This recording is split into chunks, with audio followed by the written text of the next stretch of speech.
পূজার মাধ্যমে এবছরের পুজোর শুভ সূচনা হলো টালিগঞ্জের শান্তিপল্লী দুর্গোৎসবের। জমজমাটি এই অনুষ্ঠানে উপস্থিত ছিলেন টালিগঞ্জের দুই তারকা প্রসেনজিৎ চট্টোপাধ্যায় ও ঋতুপর্ণা সেনগুপ্ত। তাদের উপস্থিতিতে দর্শনার্থীদের মধ্যে ব্যাপক উৎসাহ লক্ষ্য করা যায়।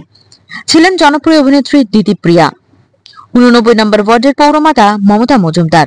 এছাড়া উপস্থিত ছিলেন সমাজের নানান ক্ষেত্রের বিশিষ্টজনেরা, যারা শান্তিপল্লীর পুজোকে আরো সমৃদ্ধ করে তুলেছেন। টালিগঞ্জের বিখ্যাত শান্তিপল্লী দুর্গাপুজো এবছর 87তম বর্ষে পদার্পণ করলো। তাদের এবারের থিম বা ভাবনা চালচিত্র, যা বাঙালি সংস্কৃতির ঐতিহ্য এবং দুর্গোৎসবের শিকড়কে নতুনভাবে তুলে ধরবে। শান্তিপল্লী বরাবরই তাদের উপস্থাপনায় দর্শনার্থীদের মন জয় করে এসেছে। এবারেও তার ব্যতিক্রম হবে না এমনই প্রত্যাশা।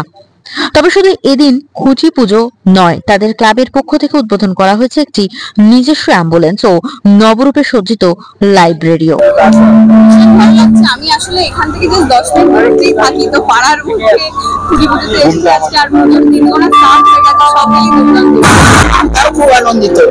একটা পুজোতে অনেক খরচা থাকে, সেই পুজোর পরিমাণটা ভালো লাগছে।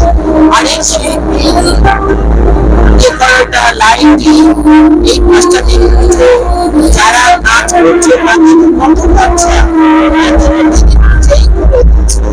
আমাদের খুব আনন্দ হচ্ছে। দিদির অনুদান নিয়ে আমরা আরেকটু বাড়ালাম, আরেকটু ভালো করে। আমাদের এই চালচিত্রটা এখন এই বিজ্ঞানের যুগে ভেঙে যেতে বসেছে, কিন্তু আমরা দেখতে পাই এই চালচিত্রের মাধ্যমে দেবী দুর্গা, মা সরস্বতী, কার্তিক, গণেশ, শিব সব এক চালচিত্রের মধ্যে সীমাবদ্ধ। তার মানে কি একান্নবর্তী পরিবার, কিন্তু আজকের এই বিজ্ঞানের যুগে সেই পরিবার ভেঙে যেতে বসেছে। আমাদের এই ঐতিহ্যকে আমরা চাই যে আবার সেই পুরোনো দিনের থিমের মাধ্যমে এই পুরোনো ঐতিহ্যকে আমরা আমাদের কমিটির মাধ্যমে, শান্তিপল্লী পূজা সমিতির মাধ্যমে, জনগণের দরবারের মাধ্যমে, আপনাদের টিভির মাধ্যমে এটা ঘরে ঘরে পৌঁছে যাক। এবং সেই জন্য চাইছি যে আমাদের এই থিম যেন ভারতবর্ষের সকলে উপলব্ধি করতে পারে। সেই জন্য আপনাদের কাছে বিশেষভাবে কৃতজ্ঞ। এবছর শান্তিপল্লী ভাবনায় আমরা চালচিত্র রেখেছি।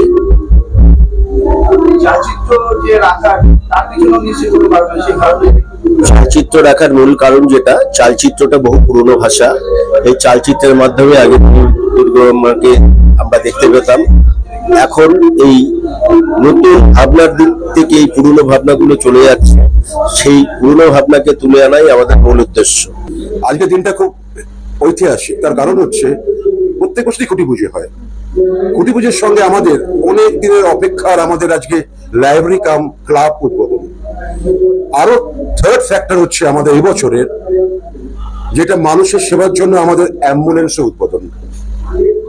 এই তিনটে মিলিয়ে আর একটা বিশেষ দিন আজকের। সেই দিনটা হচ্ছে আমাদের কিশোর কুমারের জন্মদিন, as well as Birendra Krishna ভদ্রর জন্মদিন। তাই জন্য আজকে 4th অগস্ট আমরা এই দিনটাকে বেছে নিয়েছিলাম।